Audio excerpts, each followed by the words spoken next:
Matthew Mangiapane, and I'm a licensed marriage and family therapist. What inspired you to get into the mental health field? There was a lot that inspired me. I have to say it went back even as far as just situations I saw going on within my own family with some of my friends. I've always had an interest in psychology and the whole field in general. And as I was looking to kind of determine what my career was going to look like, I found it really interesting, all the different things that I was learning about mental health and how the brain works and how different symptoms can crop up with different mental health disorders. And it was just something that always stuck in my head as an interest of mine. And eventually I was lucky enough to be able to pursue it. And that's where I find myself today. Yeah, what was your journey like to today? Yeah, it was quite a journey with a lot of different stops and pauses and left turns and right turns. It was something else, I have to say.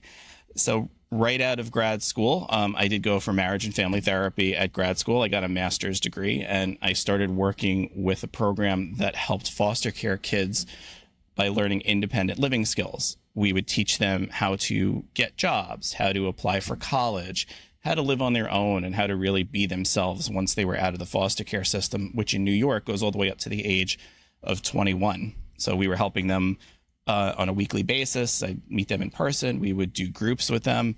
And I found it really fulfilling working with kids who unfortunately had a bit of a disadvantage in their family lives. So from there, I started working in a group home of kids, teenagers from 13 to 18, and I provided family therapy for them and their family. I would bring the children to their household. We would do family therapy in the house. And ideally, after about a year to 2 years, they would go back to the home with more skills to be able to handle the crises that led to them being in the group home in the first place.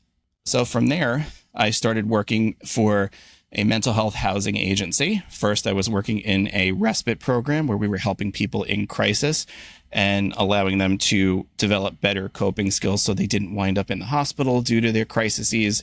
And we were also providing them support with taking their medications properly, learning new goals and coping skills that they could work on to better themselves so they wouldn't find themselves in a similar or more significant crisis situation. And then after that, I started working at a mental health housing program for homeless veterans with mental health disorders. So I helped them find housing. We would provide mental health supports on top of that. And we had a nice connection with the VA, specifically in Northport here on Long Island, where we would get referrals and work with them very closely to help these individuals stay off of the streets and ideally get away from negative behaviors that they've fallen into and keep their housing. And in addition to that, over these 15 years that I've been in the field, I've been doing my own private therapy on the side, working with individuals, couples, and families, which I still do today in my own, in my own practice. What are some of your methods? Oh, that's a good one. So, a lot of what I work from with families is kind of a structural perspective.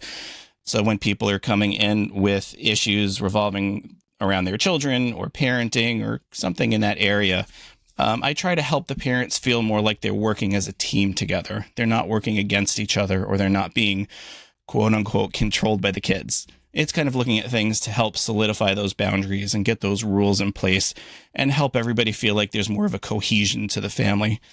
When I'm working with couples, a lot of it seems to be communication based, working on how to talk to each other without attacking each other, without real negative language coming through, being more open and active and processing what your partner is saying without being judgmental. And with individuals, I work a lot, very focused on coping skills, helping them out again through any negative or crisis situations they're going through, and really just processing some things to try to help them look at situations a little bit differently so that they're able to find a way to help themselves through it and maybe be prepared for the next time a little bit better. And you talked earlier about working with foster kids. What's the difference between just working with kids and teens than adults, couples, and stuff like that? Well, the teenagers I found had a lot of negative experiences with some of the supports that they were given. Um, through no fault of the systems themselves. It's just sometimes people look at teenagers a little differently than I think they should. And I've always found that when working with teens, if you treat them a little more respectfully, you listen to them, you don't talk down to them, treat them like they're people, not just kids who don't know anything. They tend to be a lot more receptive and responsive to things. And I found that over time you could really develop very positive relationships with them so that you can start really honing in on those issues that they're struggling with. And in the foster care system, on top of that, they're not with their biological families necessarily. So that creates another layer of complexity that we try to work through. And again, when you're working with them from a perspective of them just being people, maybe a little younger, less experienced, their brains aren't as developed, but they're still people, it helps them connect to you a little bit better. So I always found it really interesting working with teenagers. For you, working with people, do you see them being nervous or because the stigma of mental health? hmm It's a mixed bag. Some people still come in with that stigma or that negative connotation to going to therapy. They think that maybe there's something wrong with them, or that they're going to be told certain things they don't want to hear, or that they're going to be diagnosed in a way that they disagree with. Some people are a lot more open to it, especially compared to the past. Over my, like I said, 15 years of doing this, there's been a shift where there's more acceptance of it and understanding that talking to somebody isn't a bad thing. The way I approach things with my clients too is to make it flexible and open to them so that they feel comfortable. I think that's one of the most important things about being a therapist. So I help try to break down some of those barriers when it comes to that stigma, but it's certainly there. And you do get your voice out there with a podcast. Can you tell me about that? Yes. So we're in the works of developing the next, I guess, season, so to speak. But yes, I had a small podcast that I did where I interviewed a bunch of individuals who are in different areas of the mental health field. I was always interested in hearing about things outside of my own world, and I figured why not share it with other people too, if I can. And I had a lot of really interesting guests, and I'm looking forward to having some more in the future. But I thought it would be a good way to talk about and learn about some different areas of the field that I'm not particularly well versed in. And as a therapist, you're hearing some heavy stuff with people. What is it? What can other therapists do to, work in state and stuff like that? hmm Self-care is a big thing, and I don't think you can emphasize that enough. We're all hearing a lot of very difficult situations that people are going through. We're learning about traumas that people have experienced, excuse me, that people have experienced. And we're hearing about couple relationships where there might be abuse involved, or we're hearing about situations where people might have encountered their own, let's say, military experience that's really traumatized them. There's so many things that can come at us that it's helpful to find ways to help ourselves as well, whether that's talking to our own therapist or having support groups, or just finding those things that we can do to de-stress and get rid of some of that overarching frustration that comes with hearing some of these situations which we wish we could do more about. If you're not caring for yourself, you're not able to care for your clients, you're not able to handle your own life effectively. And I think that's absolutely one of the most important things to do. Even if it's just sitting down and watching a movie for 20 minutes, do something to just get your mind off of it. What do you do to help your mental health? Well, I have two little kids, a 5 and a 3-year-old, so they keep me pretty mentally distracted the majority of the time. But when I'm not handling fights over toys, I play guitar as a hobby. Never got into the band thing, but it's a fun little distraction for me. I'm a big movie person too. And I tinker around on the computer a little bit. So those are kind of my things, at least individually. I also have some close friends that I could talk to and vent to. And my wife is very supportive too. So I'm lucky to have that social aspect as well. What are some of the things you've learned from your wife and kids? To take a breath, step back sometimes. Sometimes you just have to stop. You have to catch yourself and say, this is not really helpful. This is not effective. I'm not in the best state of mind. And it's okay to step away for a couple of minutes and come back and try to address it a little bit better. And my wife is very good with that. I'm still in the practicing stages, so to speak. But having a little more patience, a little more understanding is something that definitely comes from them. How does it feel for you to be helping veterans?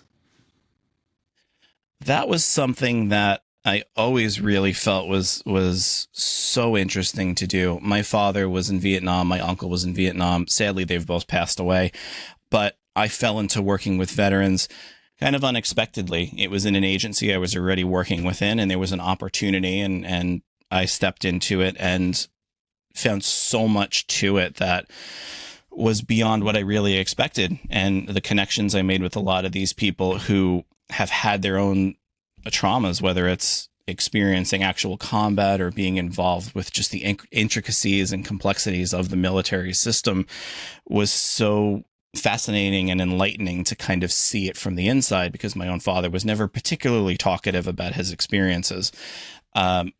And also seeing the struggles that veterans had, even within the VA system, sometimes was disheartening. And it was always nice to know that we could be there as additional supports for them, especially when it came to housing, because homelessness with veterans is such a concern across the country that being able to be there in that capacity was always a really good feeling. What would you say to anyone going through a tough time? Don't be afraid to reach out for help. A lot of people I found, and myself included, sometimes will feel like maybe there's something wrong if we reach out for help. Maybe we can't do it ourselves, or maybe we don't have the strength. And I think that's incorrect. I think that's a false belief. I think everybody needs help sometimes, whether it's just talking to somebody or finding some way of getting some of these feelings out of us, and that's okay. And it's okay to have these feelings too. You're not wrong for being upset about a situation that you just encountered, and you shouldn't beat yourself up because you're sad about something or because you're angry about something.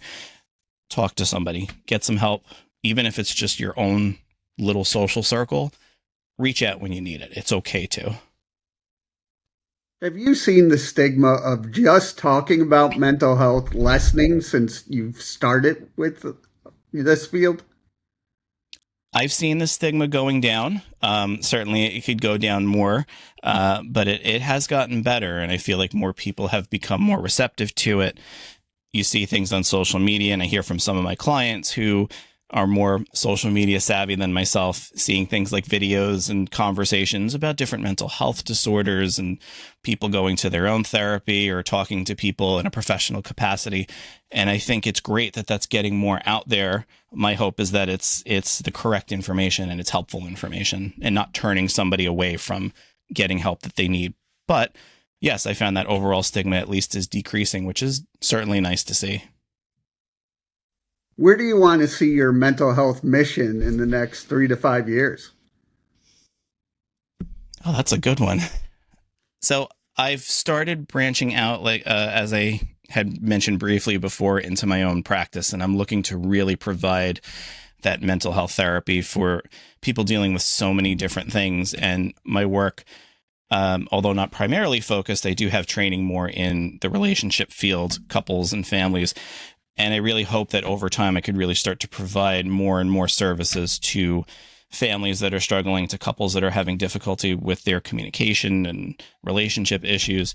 I'm looking to really expand that and see how I can, I guess, broaden my reach, so to speak, and try to get people to know that there are resources that are out there. There are professionals that are out there to help.